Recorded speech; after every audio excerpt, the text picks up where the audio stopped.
تاریخ کا رخ بدلنے والی ایک سچی اور صحیح کہانی ہے۔ تاریخ کچھ یوں ہے کہ آج سے 900 سال پہلے ایک شخص جس کے گھر اس کی سنتان، اس کی اولاد نہیں ہوتی، وہ ایک بزرگ کے پاس جاتے ہیں دعا کروانے کے لیے کہ دعا کرو کہ خدا مجھے بھی اولاد عطا کرے۔ وہ بزرگ اپنے ایک علم کے مطابق انہیں بتاتے ہیں کہ خدا نے تیرے نصیب کے اندر کوئی اولاد نہیں لکھی، ہاں مگر میرے اولاد ہے جو میں تجھے اللہ کے کرم سے عطیہ کرتا ہوں۔ میں دعا کرتا ہوں خدا کے آگے کہ وہ میری اولاد تجھے دے دے۔ پھر ہوتا کچھ یوں ہے کہ کہانی تھوڑا سا آگے چلتی ہے اور اس بزرگ کے جس کے گھر اولاد نہیں تھی ایک بچہ پیدا ہوتا ہے جس کا نام رکھا جاتا ہے محی الدین۔ محی الدین جن کا نام رکھا جاتا ہے، یہ وہی شخص ہوتے ہیں کہ جو ارطغرل کے پیر صاحب کہلاتے ہیں اور سلطنت عثمانیہ کی بنیاد رکھنے کے اندر ان کی ہر ایک چیز شامل ہوتی ہے۔ جن بزرگوں نے اپنی اولاد کو عطیہ کیا ہوتا ہے خدا کے اذن سے، ان کا نام ہوتا ہے عبد القادر جیلانی اور محی الدین کے والد کا نام ہوتا ہے عربی۔ کہانی وہاں سے جوڑتے ہوئے ہم لے کے آتے ہیں 1800 کے اندر، آج سے 200 سال پہلے، کہ جب ایک خطہ پوٹوہار کے ایک بہت بڑے بزرگ مہر علی شاہ صاحب کے سامنے یہ بات رکھی جاتی ہے کہ آخر کار علم الحروف کیا ہے، جسے ہم انگلش میں نیومرولوجی کہتے ہیں۔ وہ یہ کہتے ہیں کہ خدا نے سب سے زیادہ یہ علم رسول اللہ صلی اللہ علیہ وآلہ وسلم کے بعد جن حضرت علی کے بعد جس کو دیا وہ شیخ محی الدین ابن العربی ہیں۔ ابن العربی نے اس کی بہت ہی کمال کی توجیحات پیش کی کہ اثرات کیا ہوتے ہیں علم الحروف کے، اعداد کے، کسی بھی شخص کی زندگی میں اور بین الاقوامی طور پر حالات و واقعات میں۔ یہ وہ علم ہے کہ جس کا آپ کو ہونے سے پہلے، کسی بھی واقعے کا ہونے سے پہلے اندازہ ہو جاتا ہے۔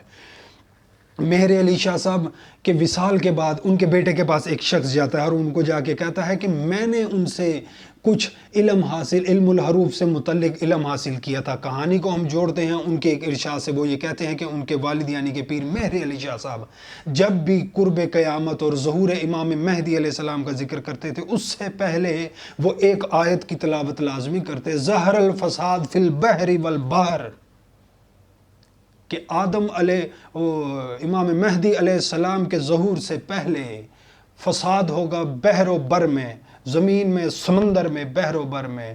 اور وہ یہ کہتے ہیں کہ جو ان کے بیٹے کے سامنے جا کے انہوں نے کہا کہ میں نے جب اس آیت کے اعداد نکالے تو 1840 نکلے۔ یہی نہیں، امام احمد رضا خان فاضل بریلوی اپنی ایک کتاب کے اندر مقالہ لکھتے ہیں اور اس میں یہ کہتے ہیں کہ میں نے امام مہدی علیہ السلام اور سلطنت عثمانیہ کے ختم ہونے کی تاریخ ابن العربی کی کتابوں سے نکالی کہ جب انہوں نے یہ بات کہی کہ امام مہدی علیہ السلام کا ظہور، اور جو وہ پہلے آیات پڑھتے تھے ان کے اعداد نکالنے کے بعد کہانی لے کے آتے ہیں موجودہ پریزنٹ کے اندر کہ اب کیا ہوا۔ علم الحروف نے ہر ایک چیز کو گھیر رکھا ہے۔ کیا آپ نے قرآن مجید میں ابھی تک نہیں سنا کہ ہم نے زمین اور آسمان کتنے دنوں میں بنائے؟ ہم نے قلم کو کیا حکم دیا؟ ہم نے جو ہے کرسی کتنے عرصے میں بنی؟ بحر توحید کی تخلیق کتنے دنوں میں بنی؟ فاصلے جنت اور جہنم کے مابین کتنے ہیں؟ یہ سب جو اعداد ہیں ان پہ بیس کرتی ہیں چیزیں۔ انسان جس تاریخ کو پیدا ہوا ہے وہ آپ کا عدد ہے، وہ آپ کی زندگی پہ اثر انداز ہے۔ میں کہانی کو موجودہ صورتحال کے اور بھی قریب لا کر آپ کو یہ بتانا چاہتا ہوں کہ اب موجود ہے 2022۔ یاد رکھیے گا یہ موضوع میرا صرف یوکرین اور رشیا کی جو وار اور جو جنگ چل رہی ہے اس سے متعلق تو ہے ہی ہے، لیکن آپ کی زندگی پر اثر انداز ہونے والے معاملات پر بھی منحصر رکھتا ہے۔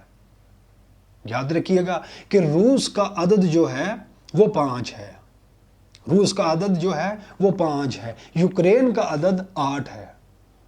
8 اور 5 کو ذرا جمع تو کر کے دیکھتے ہیں۔ 8 میں 5 جمع کیا 13 کو دونوں کو آپس میں ہم جب جمع کریں گے تو آئے گا 4۔ اچھا جی، 1840 کے قریب جب فسادات پھوٹے، بر صغیر پاک و ہند میں سلطنت عثمانیہ ختم ہو گئی 1840 میں، تو پھر کیا ہوا؟ وہ بھی یہی اعداد تھے۔ اب جب ہم نے یہ جمع کر لیا 8 اور 5، 8 9 10 11 12 13، 4 کو جمع کیا بیچ میں، حاصل عدد ہوا 4۔ اس وقت بھی عدد 4 ہی تھا، اس وقت بھی عدد جو تھا وہ 4 ہی تھا۔ جمع کیجئے 1 + 8 + 4 جمع کیجئے کیا نکلتا ہے۔ تو یہ بہت بڑا پیش خیمہ ہے ان اشخاص کے لیے جو چاہتے ہیں کہ یہ جنگ ختم ہوگی۔ یہ ایک نئی جنگ کا پیش خیمہ ہے۔ 2023 جیسا چڑھے گا آپ کے سامنے بہت سے معاملات اثر انداز ہونا شروع ہو جائیں گے، جس کی ابھی آپ کو بھی بہت سی چیزیں معلوم ہونے جا رہی ہیں۔ اچانک حکومتوں کا بدل جانا، اچانک میزائل داغے جانا، اچانک پاکستان کا نظام اور معاشی نظام تبدیل ہو جانا، آگ لگنا شروع ہو جانا، یہ کس چیز کا پیش خیمہ ہے؟ آپ کی زندگی میں یہ عادات کیا اثرات رکھتے ہیں؟ ذرا اپنے وجدان کو بھی، اپنی سوچ کو بھی ذرا وسیع کیجیے اور دیکھیے کہ آپ کے آس پاس ہونے والے واقعات قرآن سے کیا لے رہے ہیں۔ آپ نے آج تو قرآن سے کیا لیا؟ تو یہ جنگ جو ہے اب اگلے فیز میں داخل ہونے جا رہی ہے، جو یہ چاہ رہے ہیں کہ ختم ہوگی اور ہمیں رشیا کا تیل پہنچے گا، یوکرین سے گندم پہنچے گی، مشرق وسطیٰ کے اندر سارے معاملات سیٹل ہوں گے گندم کے اجناس کے، تو وہ خام خیالی میں ہیں۔